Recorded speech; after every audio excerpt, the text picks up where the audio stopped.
Having a real estate professional that's experienced in your market area that can guide you and do a lot of the legwork is often the most efficient because it saves you time. So the vehicle in this case is the realtor that you would choose. All right. Insurance, well structured for high cash value, is just a tool. It's a tool in your financial toolbox. This is Dana Samuelson with the American Gold Exchange. You're listening to the Average Joe Finances Podcast with Mike Cavagioni.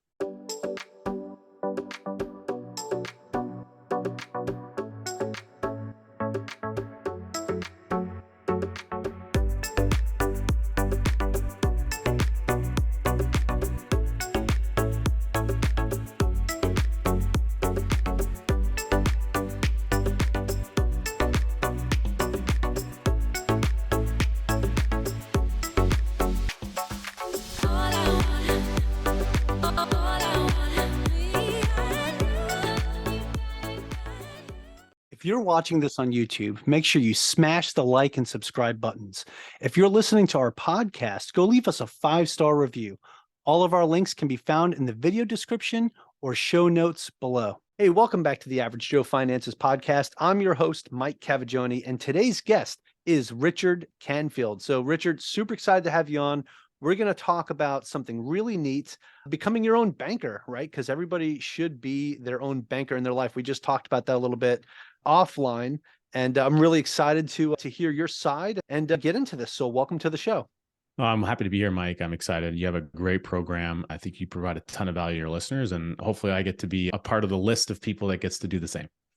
Awesome. Thank you so much for that. I really genuinely appreciate that. I think the show's gotten better as my beard's gotten longer. So just got to keep that going. Once you get to episode 1000, it's going to be all the way down to your knees. You're going to be, everyone's going to be like, when's he going to, you'll have to find an end point before you have to reset and grow the second beard. I'm actually getting ready to trim it up a little bit just to make sure I can keep it growing clean. But yeah, anyway, Richard, I want to start this off the same way I start every podcast episode. And we want to know more about you. So if you could share a little bit about yourself for our audience here, tell us your story. Who is Richard Canfield? I'll do my best to keep it tight and go like this. I'm from a very small town in an area called Alberta, Canada. A lot of people would know about the Edmonton Oilers. So I grew up in that general region. I'm a Connor McDavid fan, anyone who's a NHL hockey fan here. And when I grew up in this small community, we lived on an acreage, about 10 acres surrounded by farms. So I grew up working like a farmhand, doing all the farm-related activity. I understood working hard at an early age. And we actually had a service business as a family. I was the heir to the portable toilet kingdom of Camrose, Alberta, is what I used to say. A prince to the throne, as it were. That was the business that we were in. My dad had a septic truck, and so he did that for surrounding communities. And then that turned into, my parents had a conversation one night when some of the work was changing, the economy was shifting, and my mom was going to lose her position on this one job. And she said, we're in the shit anyway. Why don't we just get deeper into that business? That's what happened. So that was how the transition happened. And we ended up getting into this portable toilet industry. And that just sped up and steamrolled from there. And so I spent the bulk of my youth working in the family business. And so I even got to drive, we call it the honey wagon. I drove that to school when I was a teenager and stuff. And when I would leave school and I would go right to work. So I learned a lot about working hard, but we didn't realize and understand at that point in time in my life was about things like coaching and how you could go get resources to create efficiencies and systems and the whole like Kiyosaki cash flow quadrant scenario. We were definitely the S quadrant individual family. We weren't in the B quadrant. And we were really just employed by our own business, and we were just running and running. And so I spent that whole part of my youth thinking about that was the way that businesses operated. And it didn't really seem like it was a lot of fun. And shooting forward to leaving that environment, I went and got my electrical ticket. So I'm a recovering electrician by trade. My mentor, Nelson Nash, we'll talk about him in a minute. I was doing a speaking event at one of our conferences, and he introduced me. He says, Richard's been recovering as an electrician for almost 14 years. He's finally able to turn a light switch on. Thankfully, I do turn the light switch on now, and I'm still recovering, but it was a great trade. And I learned a lot there. I met a lot of people. While I was in that environment getting started there, I was also still actively being involved in the real estate investment area. My parents and I had bought our first property when I was about 12 years old, and it was a suited house, up-down duplex. And I learned a lot about how much I didn't like managing tenants, how much tenants can destroy a property if you don't pick them very well. I learned that dogs named Goliath are actually dogs named Goliath, and they can destroy a yard. that you have to go and fix as a teenager. So I learned a lot of these things. I shingled my first roofs there. I moved more appliances than I care to count. I learned how to paint and do drywall repairs. I did all that stuff in my early teens because of this one property. And when we finally sold that property, I had all the experience, but I didn't really have a lot of the money. And now I did get some out of the deal. We sold right before the market started to take off in our area. And I said, I'm never doing that again because I just had all this like negative baggage around it. Well, quick question. Was it also in your name, the duplex? Yeah. So I was on title as a beneficial interest to the property. Nice. Okay. So effectively, yes, that's how my parents had set everything up. And when we sold the property, I said, I'm never doing this again because I had all this kind of baggage that had built up working hard. And then what I realized, we went to a seminar really a couple months later. And in that, we learned about this concept of what we call virtual apartment building, where you could get a property that was a condo conversion. It's all being taken care of. It's being renovated. It's going to go from like old to new.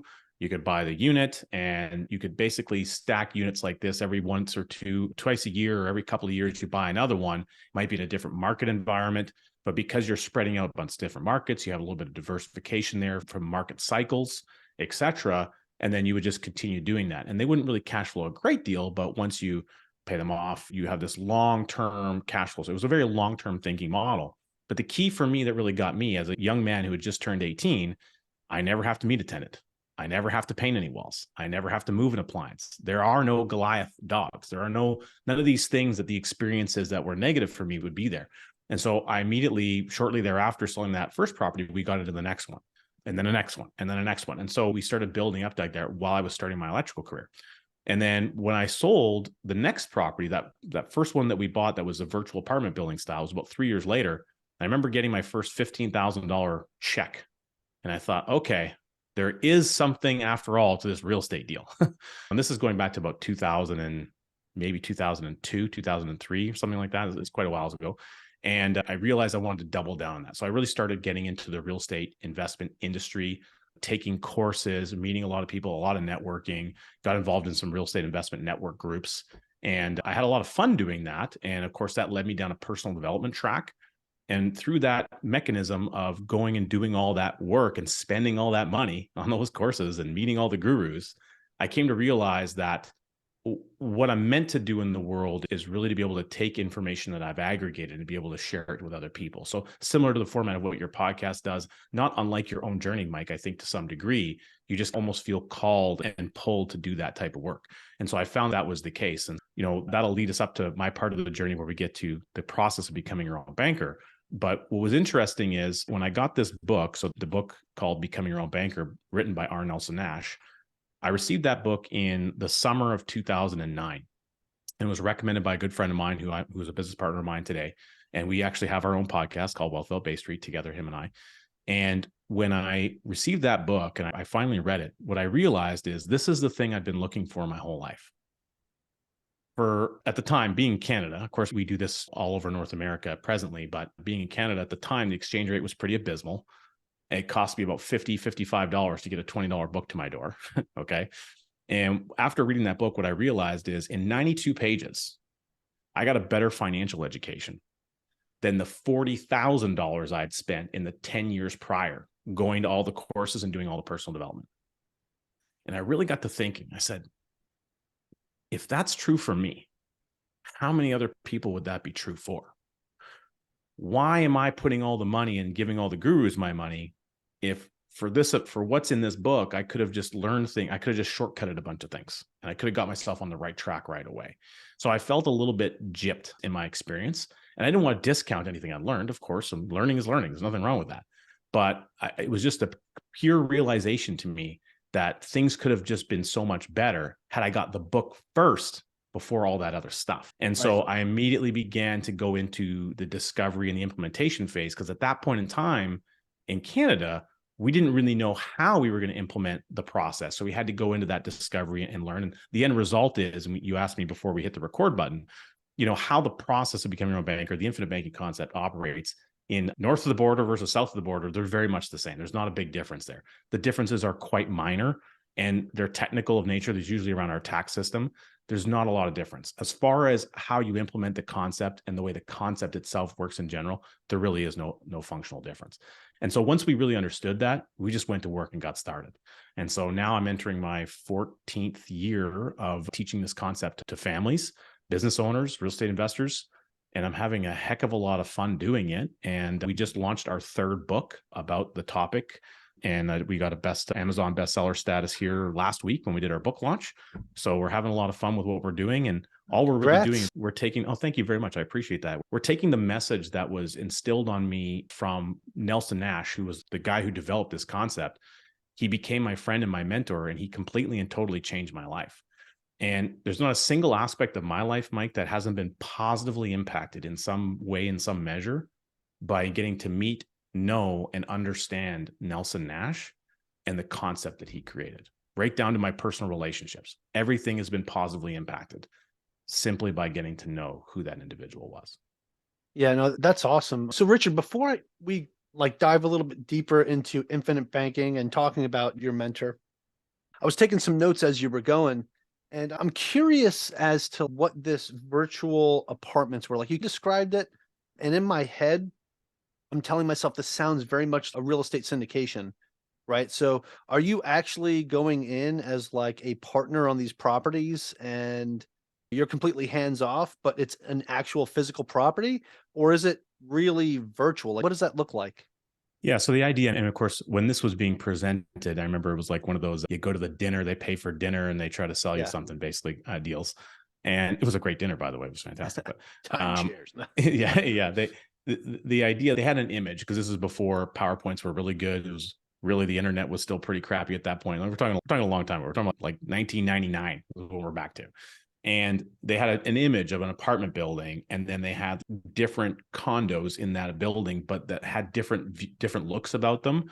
And then imagine like an image where it points off to a point in the map, and it's like, hey, this one's over in this location, this one's over in this location. So really, it was just having a condominium unit in different buildings that were located in different geographic locations, at least across Canada. So you're spread out a little bit by city economy, so municipal, provincial or state economy, and then geographically across the board. Because where I'm from in Alberta, it's very oil based. It's like the Texas of Canada, essentially. And there's a cycle that happens there when the economy, when oil's up and down, and it causes a boom bust cycle. It's pretty severe. And often we're the economic engine that leads a lot of the country. However, that engine shuts down for a couple of years, and then before it ramps back up again. And during those cycles, it has a real impact on market values. It has an impact on rents. And so you're always in some measure of that cycle. So having something outside of that cycle that's at a different phase. So typically, let's say in the eastern section of the country, manufacturing is much higher. They have a more stable cycle. And when this one goes down, that one tends to be in a superior position. So there's some stabilization in your portfolio that you can create through that mindset. Yeah, And that really adds a lot of sense to me. diversity.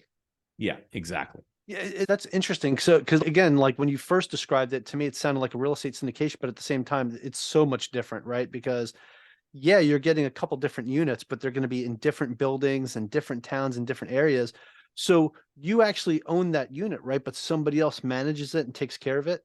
Is that how that works? So that was the key feature that really, No more Goliaths to chase down. Exactly. The concept was that they would institute a rental pool scenario. And that rental pool would be wholly managed. You wouldn't really have to it's turnkey type property. Obviously, when you pay for the management level, there's a cost that turns the screws on your cash flow a little bit.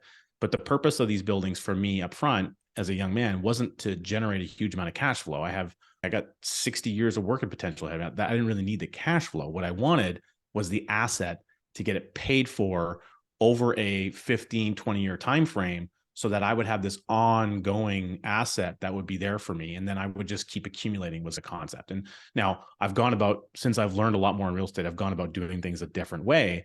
But the premise of that never really left my mind, and it's simplicity. Now, shoot forward today, literally, we bought another unit with that same company. It's in an area that's been much more impacted by market cycles, unfortunately.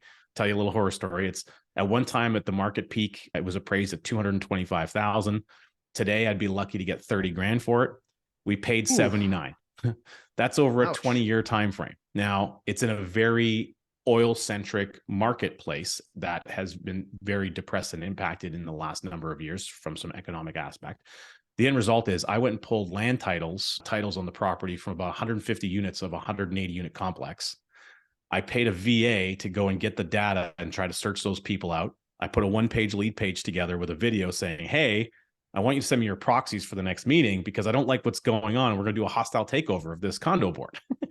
And then that's what we did. And then it's been a long process. We're now in year 3 of trying to revive and bring that building back into place. And we're literally just signing to hire a new rental property management company effectively today to try to bring that back up in a format. So the idea of the lack of work that was there was pretty good for the better part of 20 years. But the amount of work I've done in 3 years outweighs that 20 years, in my opinion. So conceptually, everything is good, but it doesn't mean it's always going to land home. So all I'm saying is that I think I'm given certain real estate experiences, horror stories, if you will, so that I have the ability to share those with other people as the tales of the trenches. And the more that you can hear some of those as a real estate investor, it doesn't mean that you're going to experience the same thing. But when you have the context of what someone else has gone through, it can help you be more mindful as you go about making your future decisions. Because a lot of people get so amped up and excited about real estate, but then they have really good years. They're in that boom cycle.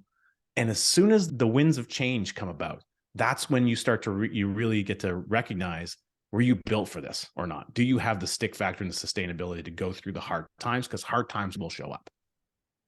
Yeah, that's super interesting. So no, I appreciate you going into so much detail with that for me, because I think it was something I never heard of before. So it was pretty neat to learn about that. Now let's get down to the meat and potatoes of what we're going to talk about today, which is going to be infinite banking, right? So now obviously you got into real estate, you saw some of the good, the bad, and the ugly, and then somehow it evolved into where you're at today, where you're now doing infinite banking. You became your own banker and you utilize that to purchase more real estate. So if we could get into that a little bit, if you could tell me, what is it that attracted you to this method? And then what did you actually learn from Nelson Nash? A lot to unpack there. Here's what I'm going to do. Yeah. I'm going to do it this way. I'll ask a couple of questions. So just, if you're listening, just close your eyes for a second and picture this. Imagine that you have 45 properties. It doesn't matter if they're 2 multi-unit buildings or they're just a whole bunch of single family homes. Okay. You got 45 properties. They're all 100% paid for. 0 debt. You don't owe anyone else about them. You got to pay your property tax and everything, but there's no debt on the properties, no encumbrance. And they're all producing a great cash flow, and you can access without any questions, no questions asked. You can go and access the equivalent of a home equity line of credit, up to 90% of the current market value of those properties instantly. No, don't have to ask anybody's permission. You could just go and do it. And if you did access any of that money, you get to control at your schedule how you repay the money. And no banker can call you and say, oh, hey, we didn't get your interest payment this month, because you control the terms. Does that make sense? So just imagine that for a moment. Yeah. Now, heaven forbid, God decides to call you home and you're no longer with us. You've graduated. All right. These 45 properties have to transition. Let's assume 17 of them are sold instantly, Mike, instantly at the moment that you pass away. They are sold 100% tax-free, no capital gains. And they're sold for their highest ever recorded market value, and you don't even have to pay any real estate fees. Okay. How are we doing so far? Sounds pretty good. Too good to be true, you would say? Tell me more. How do you do that? How do you do that? Now the remaining properties, the other 28 properties are still there. They're still available. You can still access 90%. They're still producing a cash flow, and they're automatically transferred tax-free to the people that you selected in your will with no additional transfers or tax payments. I'm talking about property, but I'm not talking about property the way that we think of when it comes to real estate. I'm talking about property in the way of contracts, whole life insurance contracts. And the story I'm sharing isn't even my story. It's a real true story of Nelson Nash, who wrote the book, Become Your Own Banker. He's the pioneer of this concept. He was an amazing individual. Just to have a conversation with him could have changed your life, in my opinion. He left us and he graduated in March of 2019. It's been 4 years since Nelson passed away. He was calling people from his deathbed. He knew he was going into a surgery. He was pretty sure he wasn't coming out. That's the kind of guy that he was. Now, when Nelson passed away, he had 45 life insurance contracts. 17 of those contracts or properties were on his life. So the day that Nelson left, 17 of them paid out a tax-free death benefit. Does that make sense? Bypassed probate, bypassed all the stuff, and they paid out at their highest ever value. Okay. So that's the highest appraisal of the real estate, if that makes sense. And the remaining policy contracts that he had, or pieces of real estate, the other 28, they were on different bodies. Nelson he was the owner, but he wasn't the insured individual. Does that make sense? See, you can get an insurance contract on anyone that you have a legitimate business interest in, an interest in that person being alive. If you have an interest in them being dead, it's going to be hard to get the contract. But if you have an interest in them being alive, it's not that difficult. Okay. So he had acquired those on his children, business partners from the real estate business, and his grandchildren, and he was working on his great-grandchildren. Okay. So when Nelson left, those 28 contracts are still in force, and they automatically passed without taxation to the next person in line that he had selected to own those contracts. Usually it was the parent of a child or the grandparent of a child, etc., so that they would facilitate the management of that until such a time as they go, and then it can be transferred again. But those policies continue to grow in value. They increase in what's called cash value every single day, uninterrupted. The ability to access capital, just like a home equity line, is instantaneous, except you're not getting it from a traditional brick and mortar bank. You're getting it from the insurance company that you co-own. So when you pledge that policy as collateral, just like a house can be pledged, and you access a policy loan, it is an unstructured loan. Unstructured meaning there's no requirement for a repayment. You, as the policy owner, have complete and total control over the repayment time, method, circumstance that you want to put that money back in. And as you put it back in, you get to use it again later. It's just if you pay off a home equity line of credit, another deal comes around, you want to borrow 50 grand and you're going to go put it on the next deal, you just do it. Same idea applies, except you're changing where the money's located. Rather than putting your money and saving your money and borrowing money from a traditional brick and mortar bank, you can save and access your money from a mutual insurance company that you co-own. So when you take a policy loan, you co-own the lender. Any interest that you pay them, it goes into the big pool for the benefit of everyone else that's an owner. They're not responsible to anyone else other than their owners, which can include you. Through these types of steps, this is how you slowly and incrementally begin to take back control of your financing aspects of your life. When I say financing, Mike, I want to expand on that a little bit. There's a lot of people who are debt-free and they don't like debt and they don't want the idea of a loan is a bad word. Loan is any a bad word if you're the consumer. But if you're a banker and you're a bank owner, loan is a good word. Loan is an asset. Yeah. Every absolutely. liability is someone else's asset.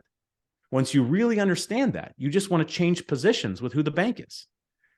Right now, if someone is the banker in your life, there's always someone that has to perform the function. Banking is the movement of money from one place to another place in a relatively short period of time. That's what the transactional nature of banking is. But when you can harness and control that process for as long as humanly possible and over multiple generations, you're the one that ends up with all the money. That's what becoming your own banker is all about. Yeah, no, I love that, Richard, because so I was talking to you a little bit about this off camera. I do something called velocity banking, right? And we were talking about that a little bit. You described it when you were talking about the HELOCs on properties and everything. And it's in a similar fashion. I've turned my house into my bank, right? My house is my checking account. Now, I'm not necessarily the bank. I'm the teller, or I guess you could say, or the person who works at the bank, where the difference would be if you're doing it through your own insurance policy, you are the bank owner. Like it is your money, your bank, and you choose how you want to do it. I don't get the choice of my terms with my HELOC, right? It's, hey, you got 4% guaranteed for 5 years. After that, it's variable. Good luck. So that's how that works. I really like the way you described it because it's a lot simpler to digest, right? And it makes it a little bit, again, it's just more understandable. And when I look at what I'm doing with velocity banking, and this kind of makes me like, I really should put more money into my life insurance policy. So I've got more access to that so I could start borrowing from it as well. So that's definitely awesome. Now, what does it actually mean? Like when you say that you become your own banker, you described it, right? You shared how some of these methods work, but what do you do with something like that? Like when you become your own banker, what advantages do you have when you want to go buy a piece of real estate or when you want to go pay something down, your current primary residence or anything like that? What are some of the benefits you get by being your own banker? Yeah, there's a few different directions I can go with that. So here's where I'll take our conversation. So we're always dealing with borrowed money. Nelson talks about this right on page 3 of his book. You finance every single thing that you buy. You're either going to pay interest to someone else to access their pool of money. You're always dealing with a pool of money, someone else's pool or your pool. There's no exceptions. When you access someone else's pool, they had to build that pool. They're not going to let you have access to it for free. You're going to have to pay some kind of a toll taker, interest, fees, etc., in order to access their pool. You're going to have to pay with signing a contract, a pledge of repayment, and you're going to have to go through a bunch of Mickey Mouse paperwork just to get access to their big, fat, protected pool of money. That's the way that it works. He who has the gold makes all the rules. You've heard that expression before. When you use your pile of money, you don't have to fill out the Mickey Mouse paperwork. But if you don't treat your pool of money as though it has a cost, the result is your money is going to deplete and you're not going to be replenishing it effectively. So you're going to give up the interest potential of your money because of the way that you're using it and thinking about it. So you're either going to pay up to someone else's pool or you're going to give up what your pool can do. That's called opportunity cost. So you finance everything you buy. There are no exceptions. Once you fundamentally, truly understand that, now we can build from that to start thinking, how do we change the game to put you in the driver's seat for the best possible, most efficient outcome that cascades across the most generations? That's where insurance comes in. Not all insurance, and the way that you build and set up the insurance is critically important, but it's a tool. When you want to go buy real estate, you can go call for sale by owners. You can go on the MLS yourself. And you can go and write a bunch of offers, or you can get a realtor to go do a bunch of that stuff for you, and you can create some leverage, right? So there's a variety of ways you can go about doing it. But probably having a real estate professional that's experienced in your market area that can guide you and do a lot of the legwork is often the most efficient because it saves you time. So the vehicle in this case is the realtor that you would choose. All right. Insurance, well structured for high cash value, is just a tool. It's a tool in your financial toolbox. Now, Mike, have you ever used a chainsaw before? Actually, once. I used a Once. chainsaw once. Yeah. Okay. They're a lot of fun. I'm a big fan of the chainsaw. But if you've got a chainsaw and you sharpen the blade, you got the right oil gas mix in there, the chain is oiled up, it's all ready to go, gas powered. You fire that bad boy up. Everyone can picture in their mind the sound that it makes. You rev it up a couple times. It's a pretty interesting sound. It's got that gas smells going in the background. If I did that, and then all of a sudden I just handed it over to some guy walking on the street who's never seen a chainsaw before, I say, "Here you go, buddy. Good luck. Hope you get there." And I turn around and walk away. What's the probability, low, medium, or high, that person might wreck the tool? I would say pretty high. Pretty high. What's the probability, low, medium, or high? They might seriously injure themselves. Probably about the same. High. I would say medium because self-preservation, I think you would know better than to just go touching the chain or something. Yeah, there's certain intuitive things that they're gonna kick in. But the reality is it wasn't the chainsaw's fault. The chainsaw didn't do anything. A chainsaw is just a chainsaw. It's the user that makes the difference on how the chainsaw operates. Right. So if we don't understand what the tool's doing for us or how the tool operates or how to use it, then the tool is meaningless. Okay. The tool in the hands of a fool is no tool at all. So what we focus our energy on, what Nelson taught us to do, is that we focus on our understanding and our education so that we understand as an operator, how do we implement the tools, financial tools that we're given to their maximum efficiency? And that's all insurance is. It's just a tool. I refer to the type of insurance we use, which is participating, dividend-paying whole life insurance, where you are co-owner in the insurance company. I basically look at it as the Swiss Army knife of financial products. When you got a Swiss Army knife, you can get like the little mini one that comes with they give them a giveaways at the liquor store or something when you go buy something, or you can get like the Cadillac that's got like a spoon and a fork on it, and it's got a 3-inch saw. It's got all these different features. We're talking about the one that's the Cadillac version. But if you look at the different knives that are on there, and if I had like a knife for whatever, cutting vegetables or cutting meat, and then I had my Swiss Army knife, which one are you going to choose to do the job? Probably the one that's meant for cutting the food at your table. But in a pinch, the Swiss Army knife is going to do a pretty good job considering.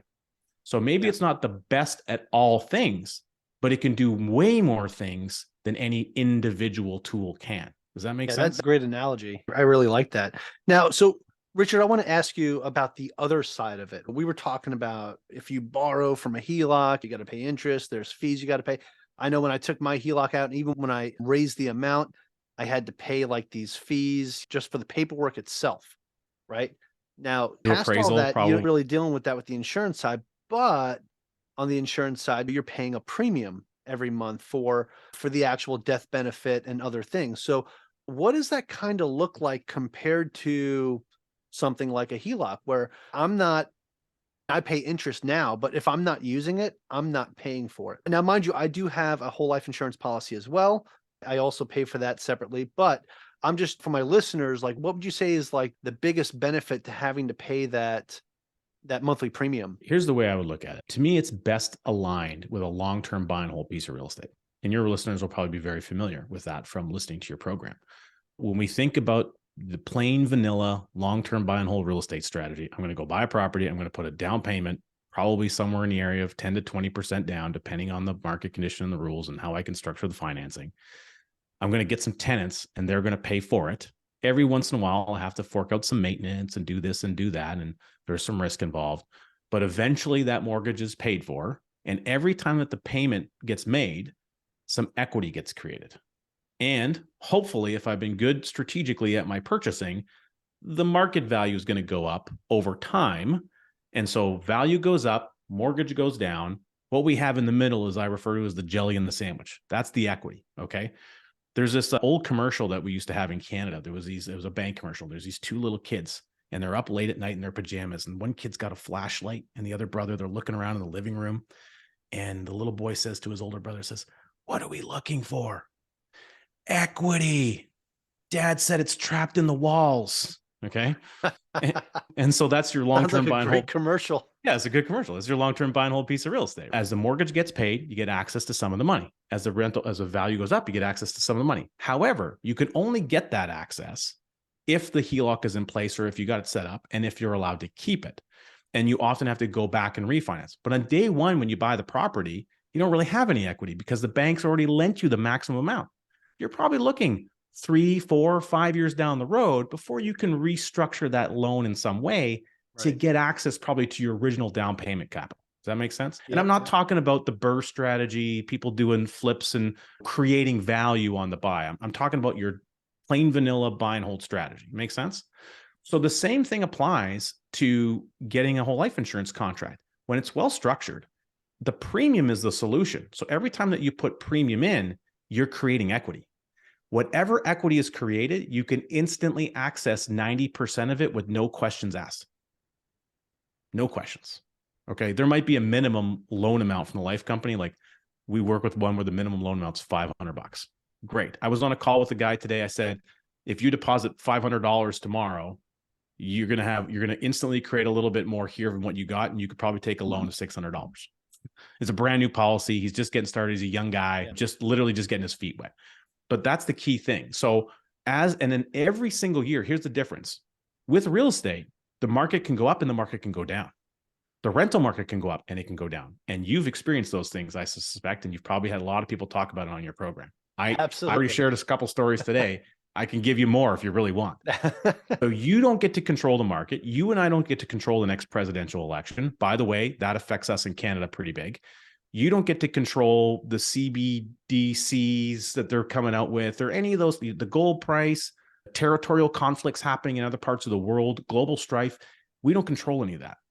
We have to make good, rational business decisions. With the insurance contract, none of that matters because guaranteed accumulation is built in from day one if it's structured right, which means your equity is ever increasing day after day, year after year, and it cannot be stopped. The only thing that can stop it is the policy owner's behavior or somebody dies. And if somebody dies, there's a lot more money coming out than what you've put in, which is, by the way, my definition of an investment, the best investment is the one that pays the most when you need it the most. Yeah, no, that's fantastic.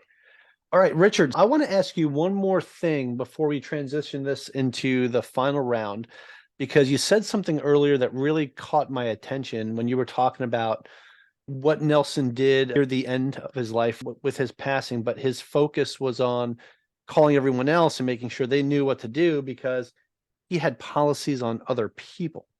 So how do you go about, let's say, so I have my own policy, my wife has one. Let's say I wanted to open up policies on my kids in a similar way, but how do I go about doing it where I'm actually the owner of it and then I can pass it down to them after my death, similar to the way that Nelson did? Like, how do you structure something like that?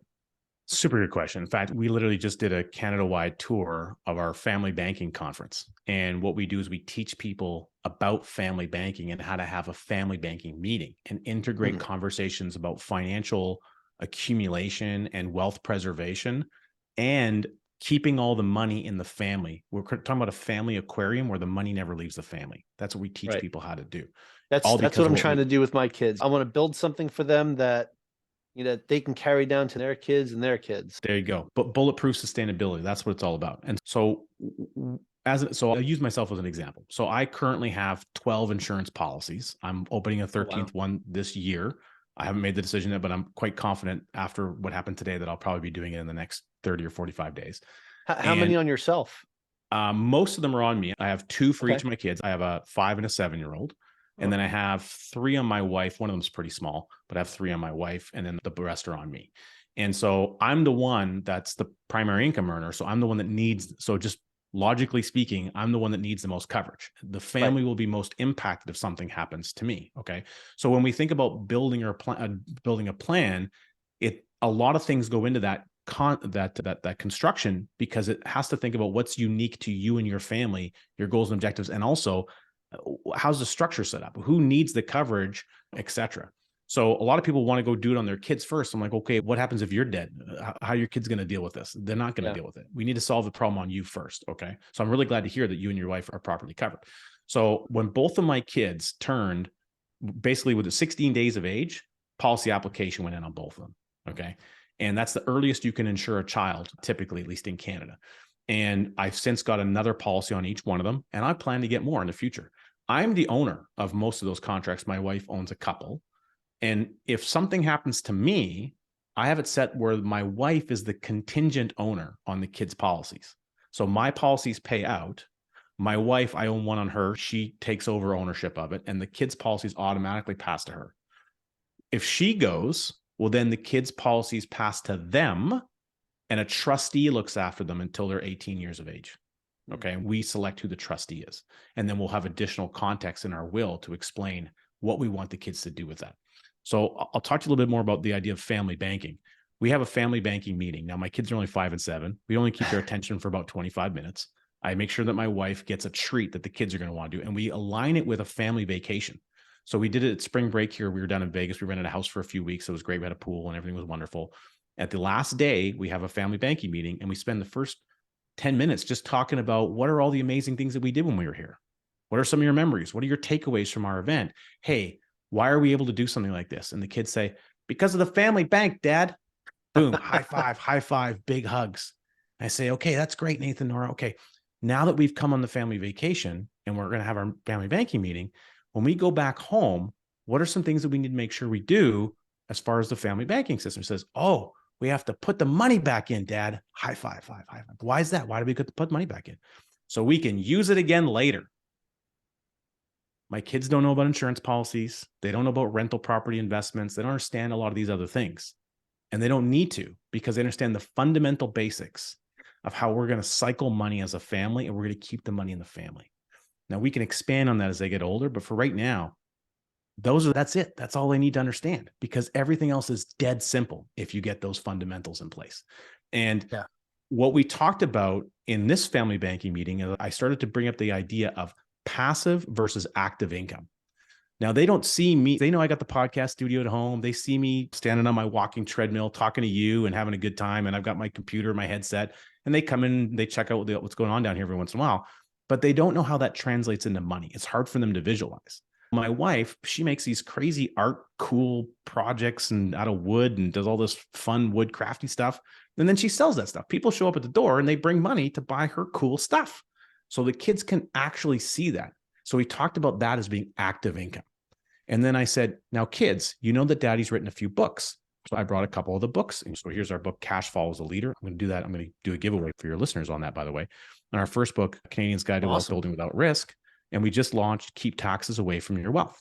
So I had the books there and I said, now kids, every single time one of these books gets purchased and someone buys them, that creates what's called a royalty. Now that's a passive income.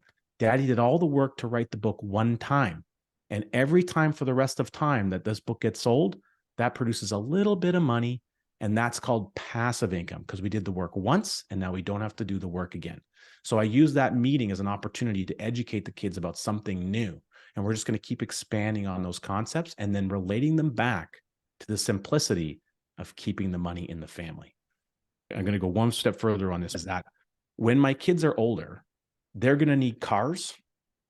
They're going to need, if they want an education, they can get it, but they're paying for the education. We're financing it, but they're going to pay the family system back because every dollar they pay in, they're going to get to use for their retirement. So they're incentivized to put it back in. Does that make sense? And they're less likely to drop out of school if they know they have to pay it back. Okay. It's true. It's true. I want to create an incentive. And I plan on maintaining ownership until I'm gone. And then my kids are going to receive a death benefit from dad. And there's going to be an outstanding policy loan on their policies. They're going to have instructions to pay those off first and refill the tank so they can reuse all that for the rest of their own life. Then take the remaining amount of money and buy new contracts on every body that they can possibly insure. Okay, so they can keep that system going. So when they need a mortgage, when we want to go buy property and they want to go buy their first place, we're taking a policy loan to do that. A mortgage will be created with the family. It can be registered on title and they can make payments back. So if they want to go sell it, then they have to pay the family banking system back with the proceeds, just like a regular bank would. That's the way that we're going to operate as a family bank. And all the money will come back to home base so that it can be repurposed for another member of the family as long as they can keep that cycle going. That's amazing. That's really awesome. Not only did we talk about, real estate, infinite banking, but also this financial literacy for your children, which I think is so huge. I'm all about that. I even play the cash flow for kids game with my kids. They absolutely love it. No, I appreciate that. So Richard, I would like to go ahead and transition this into the final round. It's where I'm going to ask you 4 questions that I ask everybody that comes on the show, and it gives us an idea of how you are under pressure, which I'm pretty sure I know how you're going to be. So if you're ready to go, we'll get that party started. Lock and load. All right, let's do it. Okay. So Richard, the first question is, what's the biggest mistake you've ever made in your finances, investing, real estate, or business? Biggest mistake I ever made was being too trusting and not taking the extra time to do a bit more due diligence. I've lost a few dollars on a few different projects that could have been avoided with a little bit of extra patience. Sure. Yeah, that is definitely a common response to that question. So I've definitely heard that before. So I appreciate the transparency there. Sometimes those mistakes like that become a great piece of education for us. I just chalk it up to an expensive seminar. I would have paid someone for the education There you go. anyway. Yeah, perfect. There you go. Okay, so the next question, Richard, is what is something that you've learned that you wish you knew when you first started?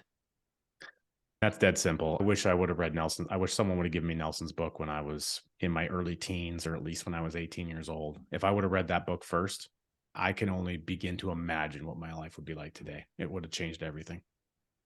Absolutely appreciate that. Okay, Richard, next question. You see these all kind of tie into each other, but do you have any tips or tricks that you would recommend to someone that is just getting started out today? Yeah, I think that the concept of being an honest banker is something that Nelson talks about in his book. And what that really means is it helps you understand what's called Parkinson's law. Expenses rise to equal income. or a luxury once enjoyed becomes a necessity. Nobody wants to have hand crank windows anymore in their car. They're all electronic. You got air conditioning in your seats and you got heated seats. Once you've had that, it's pretty hard to go backwards. So recognize how that creeps into your life. And being an honest banker is, if you were willing to give someone else your money for an extended period of time, let's say a car payment or whatever, as soon as you've made that payment or paid it off, don't stop making the payment. Just change who gets the money. Keep the money in the family and commit to that. And if you commit to that, what'll happen is your finances will balance to that, and it'll create more capacity, more capitalization. And all of a sudden that buildup will turn into an opportunity fund that will cascade for you on an ongoing basis. Yeah, that's awesome. That's really awesome. I appreciate that. Okay. And the final question, Richard, of the final round is, and I'll preface this with, besides your own, but do you have a favorite business, investing, or real estate related book or podcast or both? Yep. I would say Who Not How by Dan Sullivan. Dan Sullivan of Strategic Coach. I'm a member of Strategic Coach. Dan Sullivan is another individual who's tremendously changed my life and my trajectory. He has a number of podcasts. One of my favorite podcasts is him with Peter Diamandis, who's a very smart guy. He's a futurist. The podcast is called Exponential Wisdom. And they only record maybe about once a month or a little bit more sporadically, but you can learn about like future tech, AI, the implementation of different types of health longevity. They talk a lot about longevity. Peter Diamandis plans to live to 700 years of age. Dan Sullivan's gunning for 147. My personal goal is 165 because I wanted to be higher than Dan Sullivan's. And so as far as I'm concerned, I'm only 25% through my lifespan. And the type of technology that's coming out today and the way that we can think about it from a perspective of what it means to you if you're alive today and how that technology is improving in your own longevity. Once you can expand your horizons on what's possible, the types of things and actions you take today to lead you to that outcome change. And that's the type of stretched thinking that I've been able to receive from listening to their program. That's awesome. I really appreciate that. Thank you for sharing that with us. Okay, that is it for the final round. You survived. Pat yourself on the back. But hey, so I do have another question I want to ask you, and this is separate from all that, but this one's really important because I feel like we had a really great conversation. I learned a lot. Got a nice little page of notes down here. And I'd like to know, because my listeners are probably also wondering this, where can people find more information about you? Can you share your website with us, social media? Where can we listen to your podcast? Where can we find your book? That would be all awesome. Yeah. So first off is that I'll happily give your listeners, they can get a free copy of Cash Follows a Leader by going to cashfollows.com. That's cashfollows.com. You can download it right there. There's an ebook there. You're welcome to go purchase it on Amazon. A nice, simple place to go. Our recent book is a little bit more Canadian oriented, but I do think there's going to be a lot of value for Americans. It's called Keep Taxes Away from Your Wealth. And it talks about the difference between moving from like a self-employed to an incorporated category and how that can impact you a little bit. And as far as our podcast is concerned, it's pretty easy to find. We're Wealth Without Bay Street. Bay Street is the Canadian equivalent of Wall Street. And so we just thought that was fun, tongue in cheek. And our podcast isn't really Canadian. It's really North American. We do help people in the States. We have an American company called Life Eva, where we're able to help people out. And so we are able to do that and facilitate those conversations. So simply reach out. And if it's something, once you get a copy of Nelson's book, you have a chance to go to some of those resources. It'd be really helpful. One last resource I would really recommend people check out is a few years ago, we commissioned a documentary film on Nelson Nash. It's only 60 minutes long. You can go to Nelson Nash Film. That's nelsonnashfilm.com and cast it up on a smart TV, grab some popcorn, get your favorite beverage, sit down with your spouse, especially with your spouse. Sometimes in most households, there's one main primary person who does most of the financial stuff and the other person's along for the ride. And they said, "Oh, you've got it, honey. You just take care of it." That's very common. And what I find is that Nelson is like the spouse equalizer. So if you just get your spouse and sit down in front of Nelson and you hear Nelson's story, it goes a long way to help people understand how this type of a concept, this idea, can be a positive influence in your life. And you can learn through his experience to some degree. It doesn't teach you the ins and outs of infinite banking. That's not a purpose. The purpose is to recognize and understand the impact that this made for Nelson personally, and then how it showed up in his life and his family's life. It's a very heartwarming and touching, I think, thing to go through. one of the things you discover in there is how Nelson won the Blinking Lights Award. There's an organization called the Foundation for Economic Education. That's FEE.org, fee.org. Amazing organization based around the principles of Austrian economics. And the president emeritus there, currently, Larry Reed, amazing guy. We've had him on his podcast. He'd be a great guy for your podcast, by the way. And he was the one who delivered Nelson the Blinking Lights Award. It's meant to signify during the Cold War in Poland and Warsaw, there was an underground radio where they were broadcasting the principles of liberty and freedom to the oppressed people in Poland under that regime during the Cold War. And at one point in time, they would have to pack up and move every night to a different location because they were always after them. And one time they said, if you can hear us broadcasting the spirit of liberty, blink your lights. And the entire sky of Warsaw lit up. That's how much people crave liberty and what can be provided. And so they created an award to honor people who distinguishedly represent those ideals. And thankfully, Nelson was blessed to receive that award before he passed away.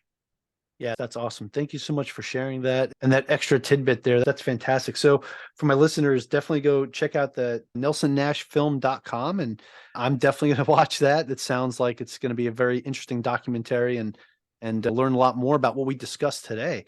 So Richard, I want to say thank you so much for taking the time out of your day to join me today. I know yesterday was crazy. I had a plumbing issue at the house. Literally, as we were supposed to start the podcast, I hopped on to tell you, hey, we can't do this. I'm sorry. So I appreciate your flexibility for rescheduling with me to do it today. And I genuinely appreciate it. This was fantastic. Thank you so much again. You're very welcome. Glad to be a part of it. And hopefully that's a ton of value to everyone listening in today.